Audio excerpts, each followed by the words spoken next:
Thank you, Stas, for organizing this wonderful event, and it's our honor to present our DTEX work here. So I will briefly introduce myself, and then I'll let my colleagues to introduce themselves.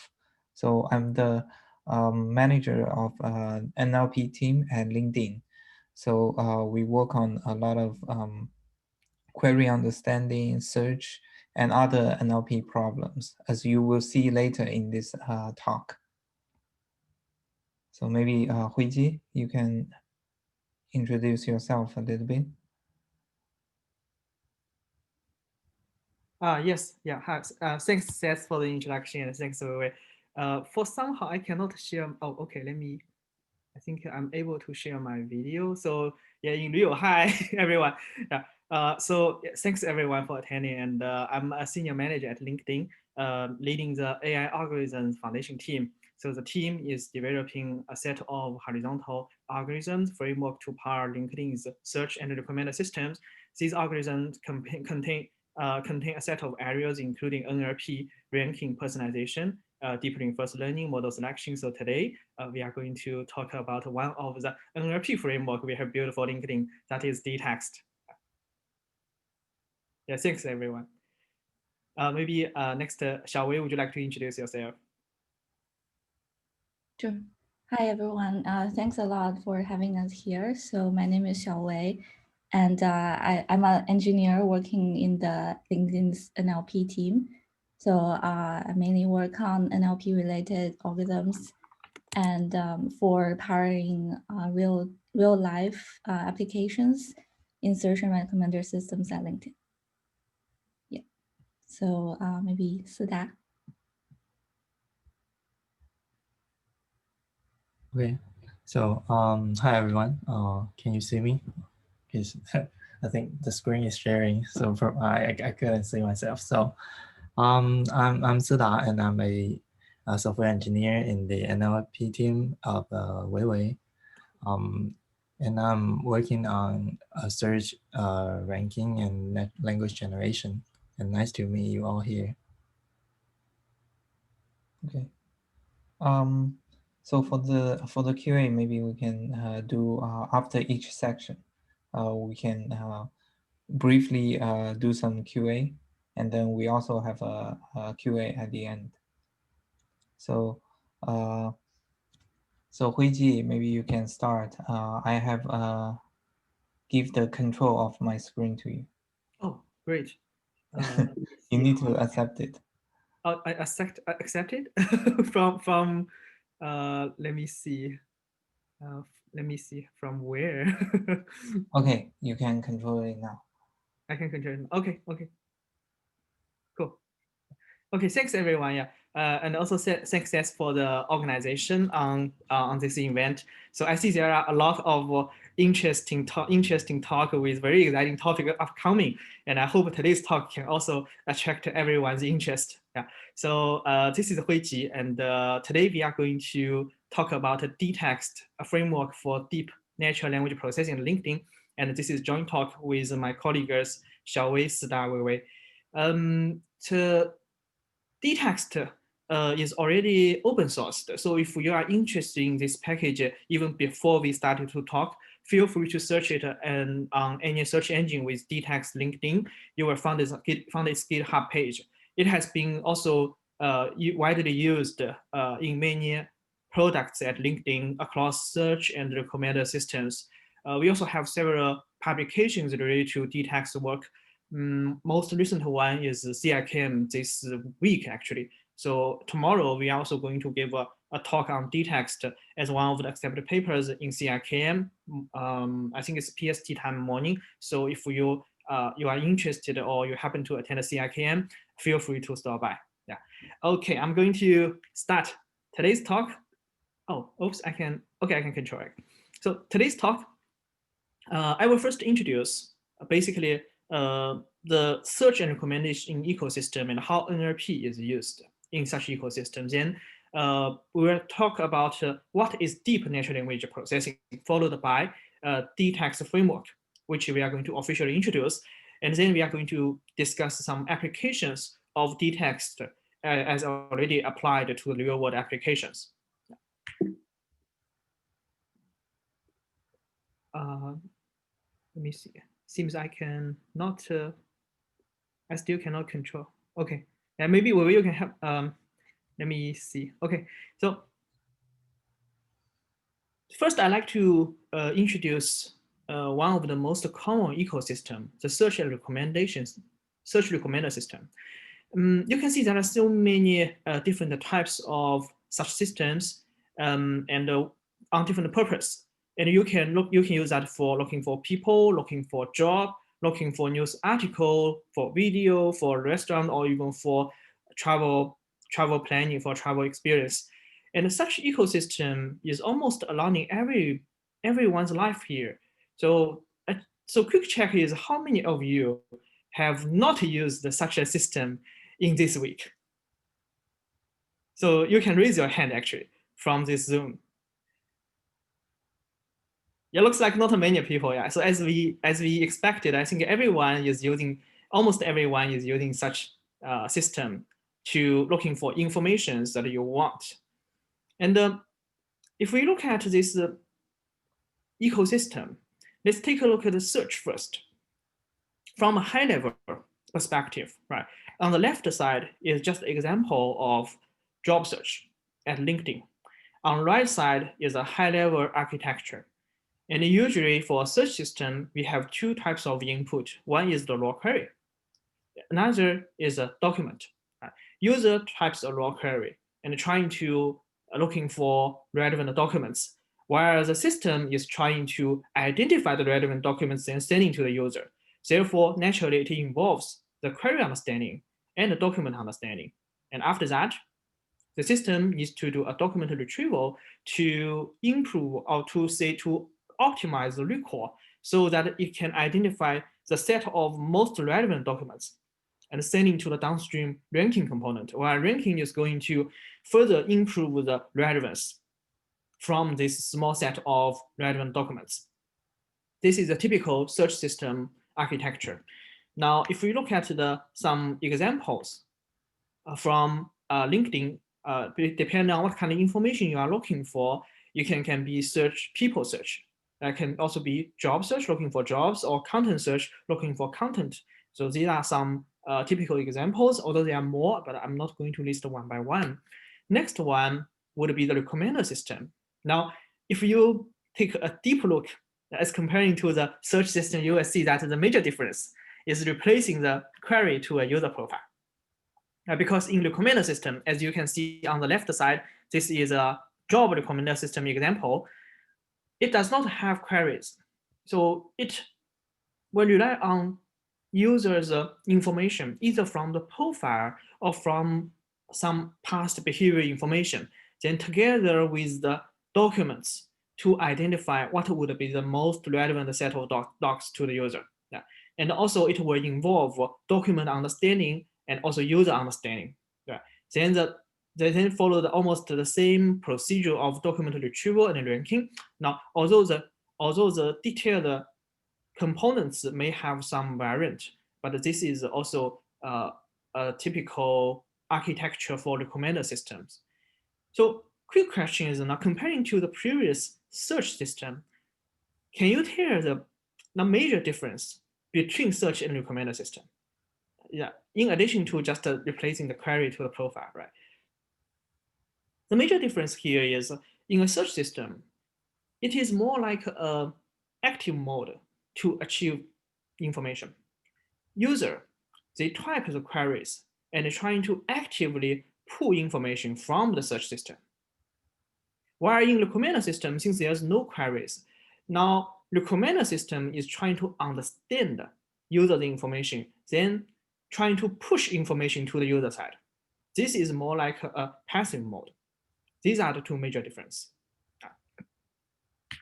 And here will be some examples of recommender system at LinkedIn. You can still, when you're looking for people, it could be people recommendation and job recommendation and also content recommendation. Now, if you put everything together,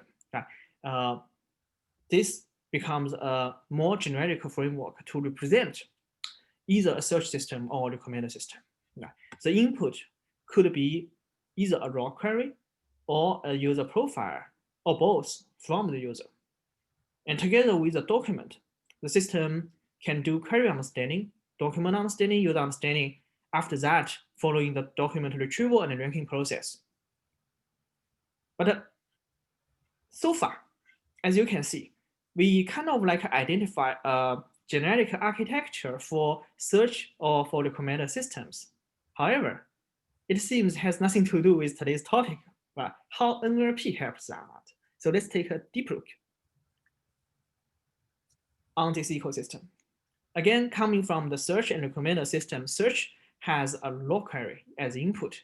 Recommender system, usually we can process members' profile. Because search has a query, so it enables some online assistance related applications. For example, spell check to help user correct errors, spelling errors from the raw query, query suggestion to suggest a new query based on user's input query. For example, user may input a software engineer, and the system can also suggest a software developer. Autocomplete to help users automatically complete their query. For example, when user types soft, and the system can help the user fill in or say complete the query into software engineer. This is online assistant part. Now, after getting the raw query or the member profile, the first thing system needs to do is text processing. This usually involves a few steps from language detection to tokenization, and sometimes also involve normalization, accent handling when you are handling multilingual languages, like for example, I-18 languages. Now, with this raw processing, now comes the very, very important step. We need to understand user intent now. We really want to understand what user is looking for, either in a passive mode or in an active mode. Right? From the search side, we need to do query understanding. And typically, this query understanding task includes query tagging and query intention. So query tagging is more like to identify a set of entities, name entities from the query. Let's say when you search for software engineer, Huiji, LinkedIn, the system want to understand that software engineer is about some title, and Huiji is about a name, and LinkedIn is about a company. Then query intent is trying to understand what user is looking for from a very high level. Sometimes you see from a vertical level. For example, when you have a mixed search, right? When you say software engineer, system want to understand, are you looking for people with background software engineer, or looking for a job in software engineer, or looking for some content in this topic? This is query intent understanding. On the recommendation side, then it is trying to understand the profile and behavior from users. Now after that, it comes to the candidate selection. Of course, this step you will need to do together with the document understanding. You have a document pool here. If this is job search, then this is a pool of job posts. If it's content search, then this is a pool of news articles. Then this document will also need to go through the text processing. Now comes to the candidate selection. The purpose is trying to improve the recall and trying to identify the set of most relevant documents. It is okay if it includes some irrelevant documents, because downstream ranking will further handle that. Now in search system, usually we refer this process to retrieval, and in recommender system, we usually refer this to targeting, but they are pretty much following the similar process and referring to a similar concept. After that, once we get this initial set of relevant documents, then we send it to ranking. And the ranking were based on the information from user side, either raw query or member profile, together with the documents to do a ranking across all the relevant documents and trying to improve the precision. This is the whole process of the search and recommender ecosystem at LinkedIn. And if you look at this whole ecosystem, you identify that almost every task involves text understanding, text processing, natural language text. So NLP is one of the most important technology that we should explore that can further empower many of the applications, many of the components here. Yeah. But furthermore, we also want to do it deeper. Yeah. We want to involve deep NLP because we are seeing deep learning technology has shown promising performance in the past years over traditional NLP technologies. I would say over traditional NLP tasks. Right. Now, with this introduction, you probably already have a bigger concept about what NLP is involved in different application components in this ecosystem. Right? But you may still wonder how NLP can be used and how many different applications it can power. And most importantly, how deep learning technologies can be used to further improve NLP. Now, this comes to the next session, deep NLP technologies. So I'm going to hand on to Wei Wei, who is going to introduce this session. And before that, I'm happy to answer any questions.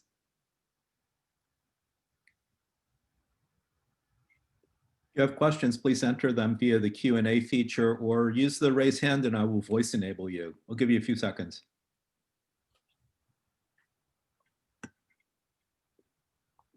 Oh, by the way, somehow I cannot see the QA and other buttons on my screen. So if I missed anything, probably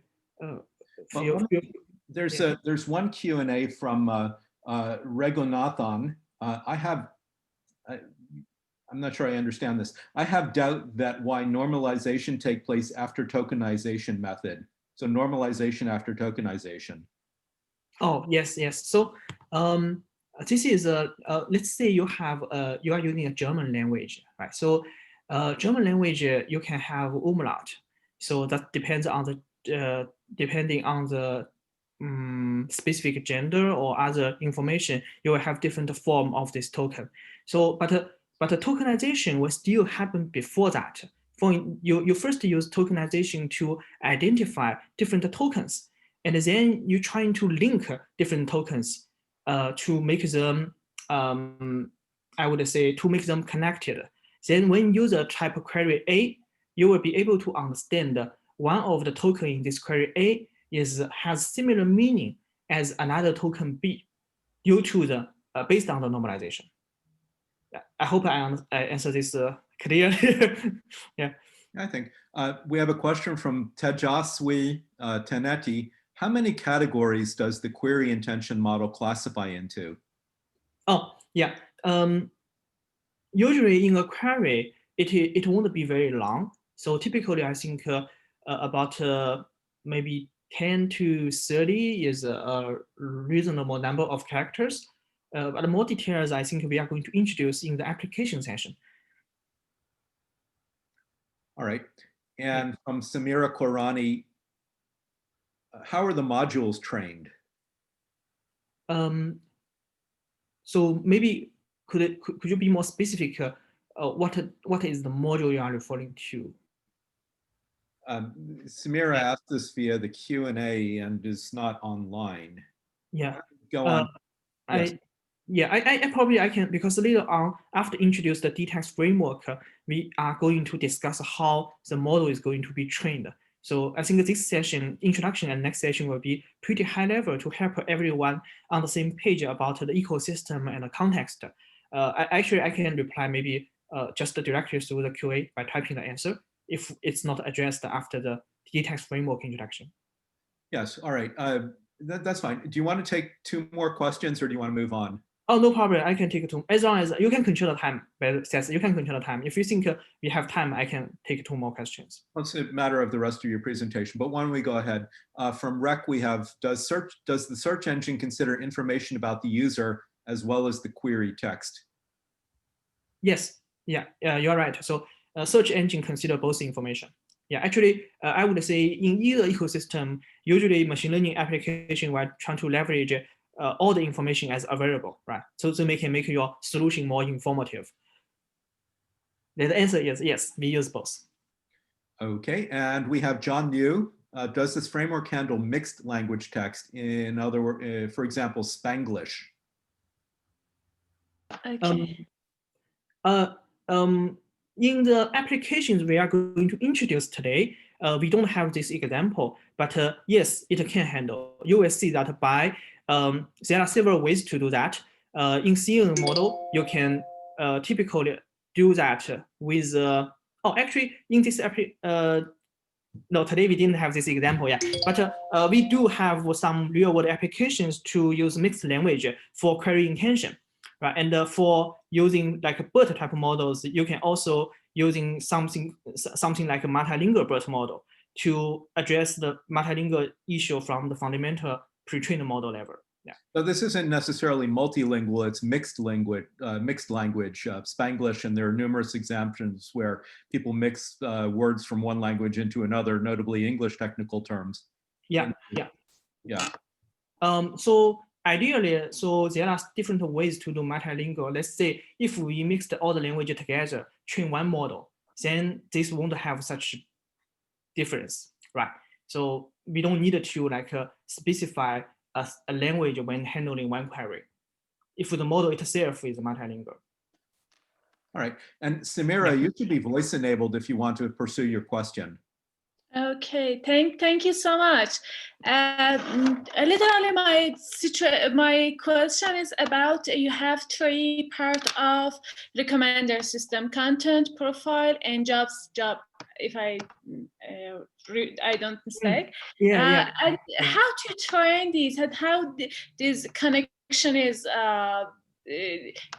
detected between data models, and how you could understand what they search. It's the same, the profile just because of the words and token that normalize and detect or not, and using information retrieval or some links and some knowledge graph, or I didn't Gotcha. Yeah. So because this introduction is at a high level, and after we introduce the DeText framework and applications, I think it may be more clear to you. And if you still have this question, we can further answer that.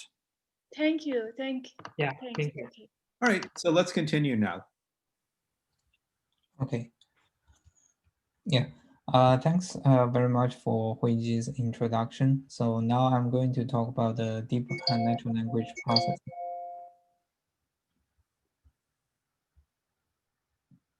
So NLP plays a very important part in the search and recommender system.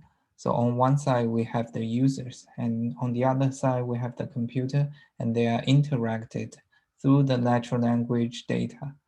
For example, the user can generate a query, and the search and recommender system needs to understand the query and rank the documents.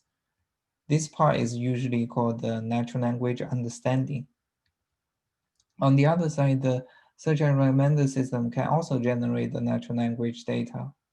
As Huiji just mentioned, it can do spell check or query suggestion or query autocomplete to return a better query.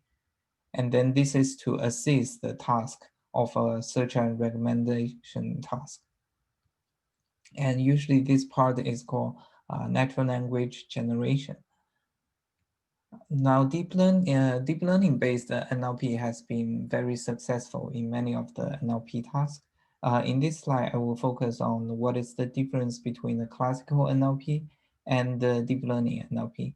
In the classical NLP, basically it's a very long pipeline with multiple steps. Firstly, we need to identify the language. And then for each of the language, we need to do language-dependent pre-processing. And after that, for each of the language, we need to extract the features. So these features are handcrafted features, and then train the model and serve the model. Also, for many of the NLP tasks, we need to do this, the same pipeline for each task. So in the deep learning-based NLP, things are slightly different. We also do some language. The first step is also language-dependent pre-processing. And then all the words are generated or generalized as word embedding. And then we apply some neural networks onto it to extract the features. So the features can be used for many of the applications. So as you can see here, it is very straightforward to do a multilingual model and a multitask model. Multilingual means that train one model for all the languages, and multitask means that train one model to extract the features, and the features can be used in many tasks. So in the last slide, we have seen many NLP tasks. So actually, depending on their loss function, we can generalize them into several representative tasks. And in this slide, I will illustrate the representative task and the relation between them. So at the core of all these tasks, we need to do sequential modeling, which is to use, for example, CNN, LSTM, or transformer to extract the word embedding and the word contextualized embedding or the sentence level embedding. And then by adding different loss functions onto it, we have different tasks.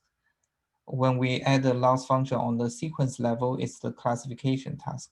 An example is the query intention model. And then if we also can perform classification on each word, this is the sequential tagging task. An real-world application is the name entity recognition. And then from partial sentence, we can predict the completed sentence. And this is a query auto-completion. And from one sentence, we can predict the next sentence. One example in the search system is the query suggestion. And after all this, we can do the ranking for the documents. So as you can see here, the left part is the language, natural language understanding task. And on the right side is the natural language generation task. And then we have the matching task, which is to generate the final document ranking result. Besides these 5 representative tasks, we also have a general task, unsupervised representation learning.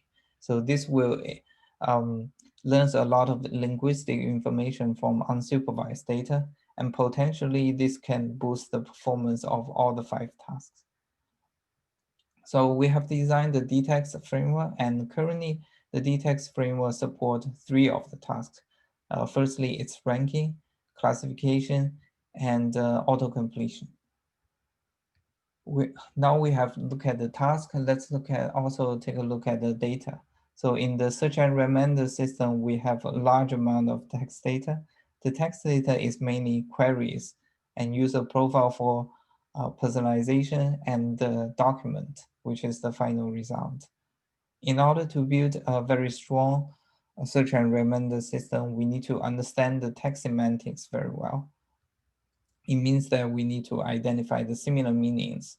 For example, software engineer has a similar concept of the program. And then also we need to perform word sense disambiguation. The opening word here has different meanings. And then we also need to identify the most important words. So assume this is a query or the sentence in the user profile. We should only use the software engineer to perform the search and recommendation. So there are many benefits of using the deep learning based natural language processing. Firstly, it can handle the understand the deep semantics of text, as I illustrated in the last slide. Also, it will do automatic feature engineering. All the features are machine learned. And then it will perform end-to-end modeling, which means that all the parameters are jointly optimized. And last, as you will see later in the framework, it is very flexible to replace one component with another. So now we have decided to use to design a deep learning framework. Now, what are the challenges? The first challenge we have identified is that we have very different requirements from each of the search verticals. For example, the input data of the search task is different from the input data of a recommender system. And then we also, the loss function requirement is different. Usually listwise learning to rank works well for search, and pointwise learning to rank works well for the recommendation. Also, another biggest challenge comes from the online latency. So we need to balance very well between the relevance performance and the online latency. As you will know that the production models are usually very strong and robust after many iterations of improvement. And then therefore our deep learning models should beat the production model and also maintains the same level of the online latency of the production models. This is very hard because the deep learning models also usually contains a lot of matrix multiplication, which is very computationally expensive. And also the last one is the offline training efficiency. For the search and recommender systems, usually the data comes from the click-through data. Therefore, we have millions or billions of training data. So to train one model, it takes a long time, a very long time. So offline training efficiency is also a challenge, since we need to, we have a lot of hyperparameters to tune in the deep learning model. So with that, I will hand over to Xiaowei and Sida to talk about the details of the DeText framework. So currently, do you have any questions regarding this section?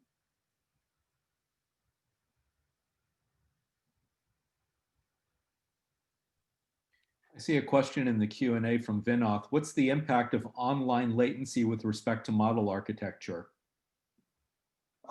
Yes, so as later you will see that it actually has a very big impact. So the design choice of the model architecture enables some of the deployment strategy, so such as document pre-computing. So I don't know whether you will cover this later, but Vinoth also asked, do the model parameters get smaller for quick latency turnaround? Yes, you will see our result on it. All right, thank you.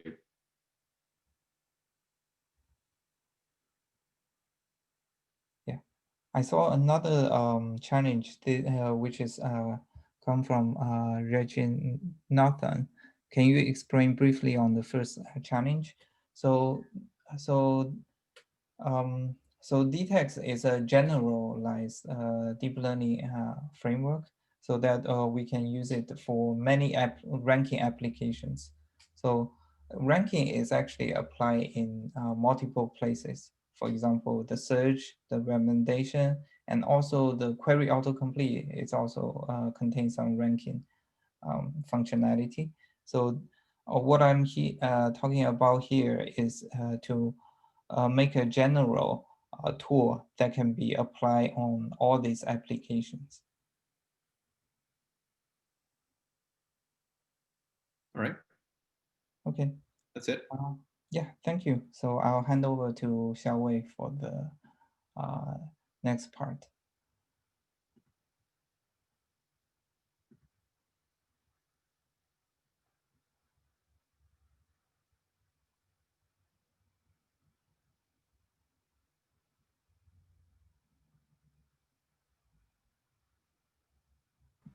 Okay. Hi. So thanks a lot, Wei Wei and Huiji for introducing the previous introduction. So I will in the following sections. Oh, I think I'm not controlling the screen. Oh, here. Okay, sorry about that. So in the next following sections, we're first gonna introduce the detailed design of the DeText framework, and then Sida and I will also share some applications for practical DeText model design. So first, the team designed DeText with several goals in mind. So first, we want to provide state-of-the-art NLP for natural language understanding and generation from text. And we also want the framework to be flexible enough for ranking, classification, and language generation. And last but not least, we also want the framework to be efficient and to allow practical designs for production applications. So, which is like previously mentioned, the trade-off between like latency, and we also want the model to have a very good performance relevance-wise. So our framework is called DeText, where we want users to like relax like a sloth and let DeText do the understanding for you. And here's our most up-to-date logo design. So let's jump into the detailed design for DeText framework. So from all of the text that we can mine from the search and recommender systems, we first can extract the raw text from all the different text fields that we can use from both source and target. So that's the fields that we want to find the match. And first we apply a word embedding layer where we map the raw text tokens into word embedding matrix. And then after that, we can add a text embedding layer where here we can apply the different types of deep modules that DeText provide. For example, we provide CNN, LSTM, and also BERT models. So after the deep models, we can extract the text embedding vectors for each of these fields. Oh, sorry. So then we apply another interaction layer for all of these representations from the text fields. So these interactions could be, for example, the cosine similarity between the source and target fields. Could also be just simple like concatenation of these embedding vectors. And for example, another one is like the Hadamard product for these embedding vectors. And oops. Okay, so so after we extract the deep features through the interaction functions, we also want to have the ability to add in the traditional features. So these are always present for the production systems because we always have like baseline models that uses pretty strong handcrafted features. So we definitely want to have the ability to add those into this model. So this would be sort of like a deep and wide kind of fashion. And after that is the typical like several hidden layers added on top of it. And for ranking, we're going to compute the target score. Since we have like multiple documents for the ranking task, we're going to compute the target score for each of the documents.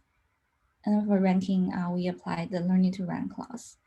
And notice that since we also support like classification, this could also be replaced by a classification layer and multi-class classification loss. So notice here, throughout the entire network architecture, almost all of the components are highly configurable and very flexible. So for example, at the very beginning of the input, to suit like different applications, we can have configurable input fields. For example, we can have the text field to be like query, user fields, document fields. These are highly flexible according to users' tasks. And then for the deep modules, users have the ability to choose from CNN, LSTM, and BERT. And then users also have the freedom to choose kind of architectures they want to use. For example, the number of windows, the size of the windows in CNN, and number of filters, things like that. And for the interaction layer, we provide many interaction functions for you to use. For example, cosine and concatenation of the embeddings, compute the differences, HANA product, etc. And we have the ability to add in your traditional features. And also from the last several layers, from the last layer, we can choose the like flexible learning to rank or classification law. So for ranking, we can have choices from pointwise, pairwise, and listwise, and classification we will use the multi-class classification laws. And for training, we can also we also support several different optimizers such as Adam, SGD, and the optimizers from BERT, the Adam Woodway decay, and also LAM. And for metrics, users have the ability to choose like multiple metrics to suit their task. For example, the NDCG at K, precision, and also AUC accuracy for classification tasks.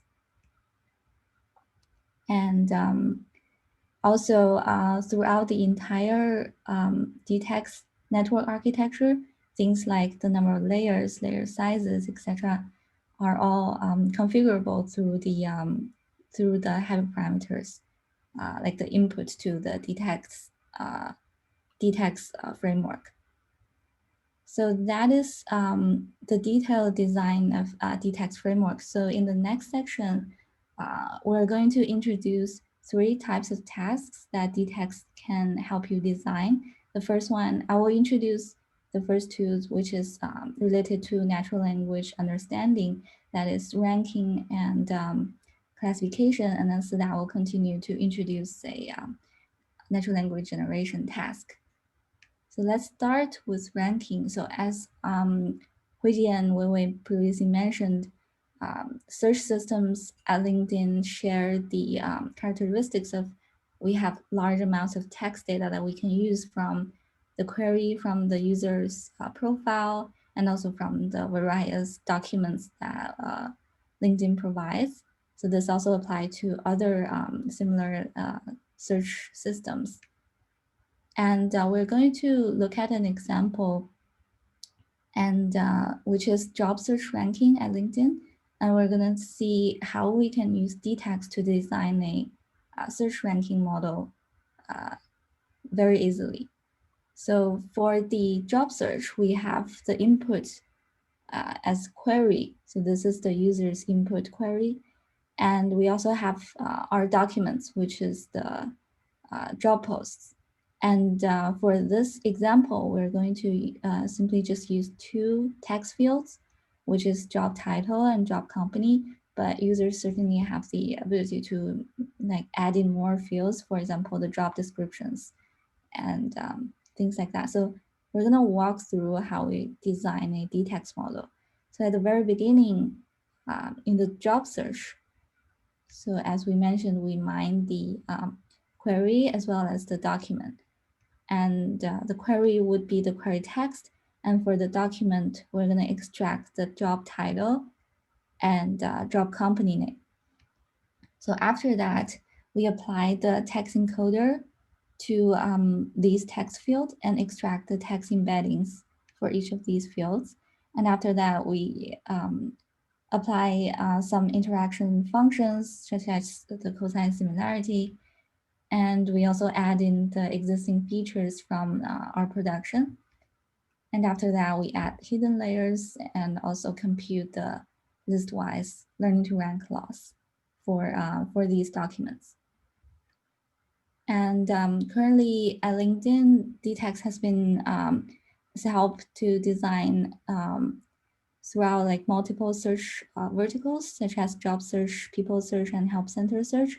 And from the online and offline results, we can see the DeText deep learning models, such as the DeText CNN, as well as the DeText BERT-based models, achieve pretty significant improvement when comparing to very powerful production baselines. So, so that concludes our designed for the ranking system, ranking models, but we also want to touch on about the online deployment for ranking. So as we previously mentioned, there are several challenges related to the online systems when we talk about like real world applications. So the first challenge is more general to the ranking tasks because we, for online, we have a large number of documents to rank. And for real-time inferences, the computation cost grows linearly with the number of documents. And this is definitely a challenge that we need to resolve before like putting these deep learning based models for online experiments. And also another challenge is related to BERT models. So because BERT models have a very large amount of parameters, and it could be like more than 30 times slower than CNN models for when we experiment with the Google's BERT-based model, which has like 12 layer of transformer. So how we're going to solve the challenge for serving BERT models online for ranking tasks is also something we are going to introduce. So talking about the first challenge that is related to the large number of documents. So we adopted two-pass ranking scheme, which just means we have two layers of ranking models. So the very first layer, we use a kind of simpler model that only uses the traditional features to rank. And for us, this model is a MLP model that's just taking the traditional or the wide features from the production baseline. And then the second layer or the second pass ranking model is where we apply the deep learning models to rank the top ranked documents that's returned from the very first layer. So this would resolve the latency problem for having to rank like thousands or like tens of thousand millions of documents. So that is how we resolve the challenge related to the number of documents to rank. But there's this another challenge related to the BERT model serving. And we're gonna see the solution. So we provide two solutions that we experiment with. So the first one is that instead of using the Google's released off-the-shelf BERT models, we pre-train our own BERT model, which we call the LeBERT model. That is the LinkedIn pre-trained BERT model. And we opted for a more concise structure so that we have fewer number of parameters, and that results in smaller latency. And we also pre-train this BERT model from scratch using LinkedIn specific data, and to opt for better relevance. This is because we think that LinkedIn data has a different genre than the Google's pre-training data, which is using the Wikipedia and books corpus dataset. So let's first see the LeBERT latency performance. So we make a comparison for the LeBERT 6-layer model versus the Google's BERT 12-layer model. So first, the LeBERT model uses 6 transformer layers. And then we also reduce the hidden layer dimension to be 512 instead of 768. So that brings down the number of parameters to about 1/3 of the original BERT-based model. And so you may ask, even though we have a much reduced latency, how about the relevance performance? So because LeBERT is pre-trained on LinkedIn in-domain dataset, you can see from the different search ranking tasks, such as people search, job search, and help center search, the LeBERT model actually achieves a much better result, like relevance result compared to the BERT-based model. So this is mainly due to pre-training with a in-domain dataset. So that helps with the relevance performance. So even though LeBERT models bring down the latency when compared with Google's BERT models. It is still relatively a large model when comparing to traditional like CNN models. So we also have another technique for further reducing the latency for BERT serving. That is because of the design of DeText, like we're learning the representations for the query and documents, and then separately, and then after that we compute the interactions. We are able to perform document pre-computation and have the document embeddings computed offline and push them to online key value stores. So at runtime, we just run the queries through the DeText, like deep learning BERT-based model in real time, but all of the document embeddings will be fetched through document IDs from the online embedding stores. So that definitely saves us a lot of the computational costs and just converted to network communication costs, which is usually much cheaper. So a table to compare our offline latency tests. So you can see this table. So the time is basically how much it adds to each model when comparing with MME models under the different deployment strategy. And you can see with Libert and document pre-computation, it's it's even small. The latency is even smaller than when doing CNN with all like online computing. And it's also worth noting that by using Libert, we bring down the latency much smaller when comparing with the BERT-based model from Google. And so to summarize, to tackle with the general challenge for ranking, we adopted a two-pass ranking scheme. And then for the challenge for BERT model serving, we first use Libert, which is LinkedIn pre-trained BERT model that's more concise, but gives you better relevance performance for LinkedIn tasks. And we also have a document embedding pre-computation technique that can be used together with DeText models. So that concludes our introduction of ranking tasks. Let's now take a look at the second language understanding task, which is the classification task. So similar to ranking, classification is also a very important product at LinkedIn and or at other search and recommender systems. For example, we always have like query classification, spam detection, sentiment analysis. So these are all types of applications for classification. And today we're gonna take a look at the query intent classification as an example for how you can design a classification task with the help of DeText. So the input here we use is just the query text.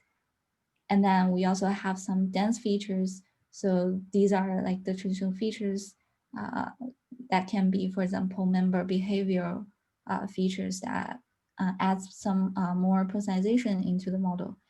And so the task we're talking about is trying to predict the search intent across all the different verticals at LinkedIn. So we have these categories that we want to predict.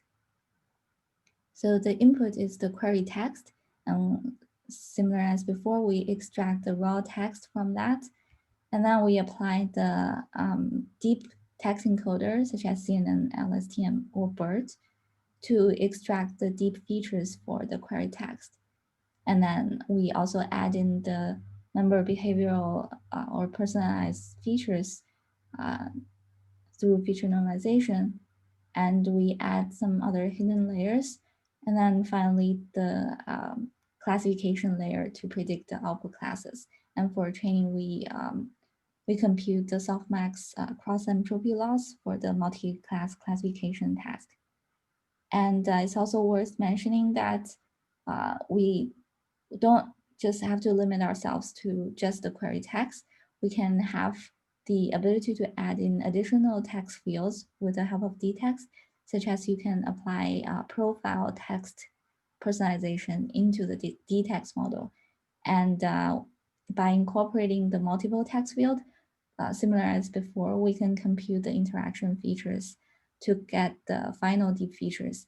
And then the rest of the architecture will be pretty similar to this one. So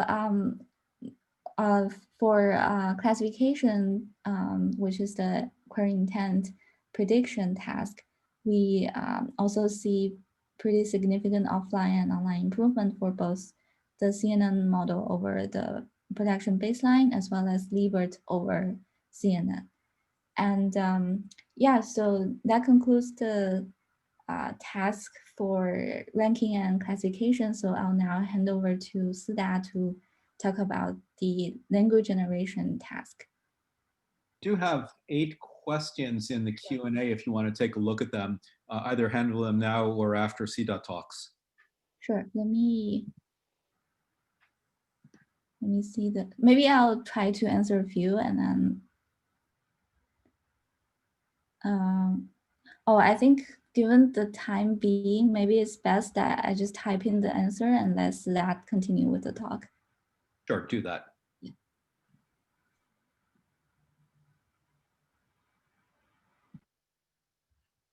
Sida, go ahead. All right. Thanks, Xiaowei, for introducing the DeText application in ranking and classification. So now let's see how we can apply DeText in language generation.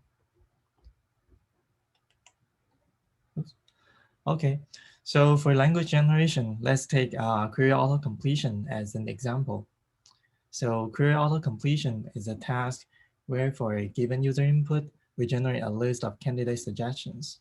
So for example, given the user input as solved, we would like to generate a list of candidates such as software engineer, software testing, etc. And a typical query auto-completion system contains 2 components. One is the candidate generation component, which generates the list of candidates for a given user input. And another component is the ranking component, which assigns a score to each candidate and ranks them according to their reference to the user input. And currently, we use DeText with the LSTM with an optimized LSTM encoder that performs language modeling. And in the future, we will use DeText for a fully end-to-end and neural approach for language generation. So now let's step a bit on the on how we can apply or say use neural language modeling to compute the score for a given candidate. Say for now, the candidate is research scientist, and we want to compute the probability of the occurrence of this sequence. And we can, as you can see on the top left side, the probability of this sequence.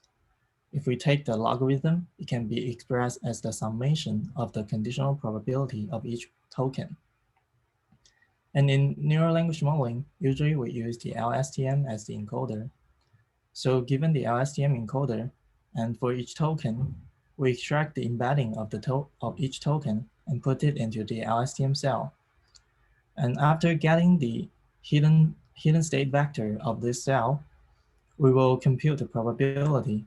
While in the probability computation, we have to involve the embeddings of the next token and all the embeddings from the vocabulary. And so as you can see here, for every step in computing the probabilities, we have to involve all the words in the vocabulary. And this is very slow and would not suffice for the industrial latency requirement. More specifically, the probability, the computation that involves all words in vocabulary is in the denominator of the equation on the right-hand side. So that comes that's where our optimized language model comes in. So there are several requirements if we want to do optimization. So first, of course, the computational efficiency. We want to make this model in industrial application reachable. And the second one is the ranking effectiveness. We still want to preserve the efficiency of expressing of effectiveness of the industry ranking. And the third part is the the length penalty. So in reality, we found that the queries, the longer the candidates, the less likely the users are going to select them. And that comes to our proposed normalized language model. So instead of using all the words from the vocabulary, we propose a learnable bias term, which simplifies the computation of the conditional probability of the word occurrence. And by doing so, now instead of using all vocabulary words, for each step, we only impose one single learnable bias term, and which greatly simplifies the computational complexity. And we conducted our experiments in the publicly available datasets that's called the America Online dataset. And let's forget about the first two columns and focus on the first two rows and focus on the third rows. And we can see here, we compare our normalized language model together with the traditional models, the other neural language models, and we found that our model performed similarly to the normalized language model while maintaining its superiority over other neural networks. I've also tested the latency of our normalized language model compared to the normalized language model. And we found that such model, while maintaining the similar performance, it can greatly reduces the latency. Approximately, the number is 95%. And we applied such model in the LinkedIn production side. So for example, the job search market, when you're typing queries in LinkedIn job search, then you're using our QAC model. So we found that we observed improvements both in the search assistance side and also in the ultimate search results. So you can see here the click-through rate, the choices that the suggested completion gets clicked by the user improve by around 7.7%. And we also have the job applications grow approximately by 1.4%. And that's about the DeText application in language generation. And in the following section, we're going to talk about how we can use DeText with a short demo. And we'll take intent classification as an example. And for more details, you can check our KDD20 tutorial, Deep Learning for Search and Recommender System in Practice. And now we'll get into a demo. And please allow some time for me to share the screen. Yeah, yes, please go ahead. Right, can you see my screen now? The landing on the tutorial page? Yes, it's good. Okay.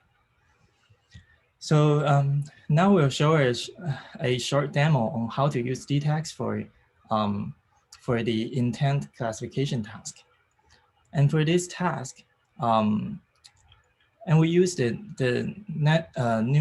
natural language understanding benchmark dataset, which contains 7 intents. So given a user query, we want to classify it into the categories, including search creative word, get weather, book restaurant, play music, add to playlist, rate book, and search screening event. So now we'll show how to use DeText for that. So first, since DeText is open source and released through PyPI, you can install DeText with one short command saying pip install DeText. And now you will have DeText in your in your environment. And then we download and pre-process the data set. So the purpose of this step is are multifold. First, we want to process the data set into the DeText acceptable formats, which is TF record. And while DeText recognize the type of features through the feature names, we'll put it into the recognizable feature names by DeText. And the second purpose is to do some cleaning on the text so that it looks cleaner to the model. So first, as you can see here, after downloading the data set, we would like to process the data into three categories. One is the query. So given a user query, that's the one we want to classify. And we may craft some features on our own. That's called, and it would be stored into a feature column that's called white features. And of course, for training, we have the label field. And during the process, we would also like to extract the vocabulary. So this short code block shows how we apply a simple text processing, such as the punctuation cleaning. You replace the punctuations with a blank space, and then you clean the text. You prepare this text for DeText, and the output here showcase some examples of the user query. Say add another song to the Cita Romantica playlist, and also the next line is the label, is a list of label corresponding to the given user query. And then for training, we split them into the train and validation data set. And to note here, the validation data set is the one we use to identify our best model. So it's kind of a early stopping method for controlling the model overfitting. So with the data cleaning, now we put the data, or say the feature, into the DeText recognizable format. We have the query field by the user query. We have the label, and also we handcraft a feature based on our human knowledge. And with all these steps, we now have our data set prepared. If we print the TF record here, you can see the TF record now looks like this cell output. So for each sample, it now contains the document, the query field, the label field, and also the handcrafted feature field. And now, now we generate the vocabulary. So this is simply iterating over all the tags and then extract the tokens. And we put in all the unique tokens into a file, and this file will be used by DeText. With all this done, then we are only one step away from the DeText training.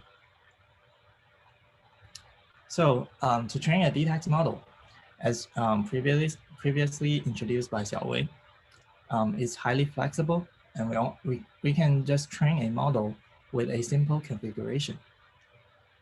So as you can see in this text block, that's all you need to train a DeText model.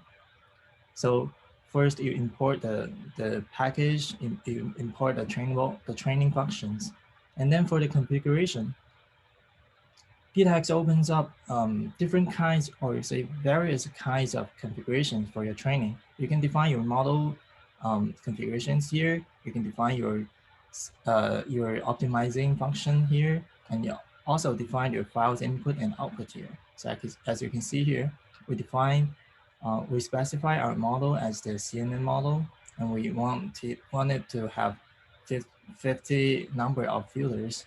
And also we specify the word embedding dimensions. And we'll also tell the model what optimizer we want to use, including the learning rate, etc. So different different settings of training, you can put in different sets of specifications of training into this configuration list. And we pass this configuration into the training function. And then the training starts.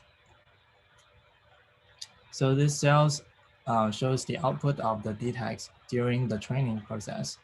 So it will show the loss during the process, will show the evaluation results during the process, say the confusion matrix, since this is a classification problem. And also we show the accuracy. And at the end, once the training finished, we'll have the DeText model ready. And this will be contained in a export folder of the output folder that you specified during DeText training. And you can use the TensorFlow command line tool to examine the model signature. So as you can see here, the DeText model accepts the query, the label, user ID field, and also the white features. And we can use this model for prediction. And we'll show how to use it for prediction in Python. So remember, we have the saved model output in our output directory. And here we can just define a simple function that predicts the intent for a given query. And this predict function, which loads the DeText model, will consume the given user query and predict the probabilities of this query corresponding to the different intent class. And then we choose the class with the highest probability. And now we can test some of the queries. For example, given a user query that says, how's the weather in Mountain View? And we use the trained DeText model to predict its category. And we see here, it correctly predicts the category as get weather. And also, how about the query that says, I need a table for 4? Then same here, you can see that it classifies it as the category of book restaurant. And it shows, so this example shows that the DeText model is working. And that's all about a simple demo about how to use DeText for classification. All right, now it's time to conclude. So in summary, it provides a deep NLP framework for ranking, classification, and language generation, and it's called DeText. This framework effectively encodes the text information with high flexibility, and it can be tuned for both search and recommender system. And we've shown that I've shown our exploration journey for efficient and scalable offline training and online deployment strategies. And in the future, we'll release the TF2 version of DeText, which is currently in process. And we would like to allow using other text embedding models with TF Hub. And we also want to incorporate sequence labeling and sequence-to-sequence algorithms into this framework. And for more details, you can visit our GitHub page for the implementation and usage. And if you want to know more about the algorithms, then you can visit our papers for DeText, for intent understanding, and also for the query auto-completion. And if you want to get more information about the hands-on tutorials, we've hosted a deep learning workshop in KDD 2020. So you can also visit our workshop. And that's all about DeText. Thank you, Sita. We have a few questions in the Q&A. Do you want to take a look at them and Wei Wei, is there anything else you want to say to sum up? And anyone else who wants to enter a question can put them in the Q&A or raise your hand. Yeah. All right. Wei, yeah, feel free to show up and answer the questions if that's related to your session. So is Q&A using sequence model? Yeah, for Q&A, I think sequence to sequence model can be used for that. But in fact, it's more like, I think there are several types of Q&A. If it is open domain Q&A, and maybe most of the time the answer already exists in the original text or original document, then people usually use pointers network to extract the feature to extract the answers. Of course, there are many sequence to sequence based question answering systems.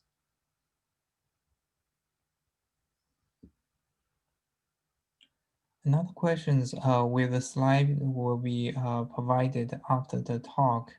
So in fact, the whole presentation is recorded, so it's similar to providing the slide. And also, we have the open source GitHub page, so a lot of information can be found there, including practical tutorial in KDD link.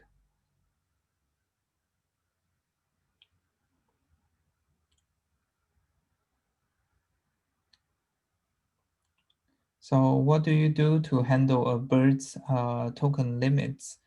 That's a very good question. So currently we don't have a special treatment for this. So for our specific applications such as search, usually the queries are very short. So we just get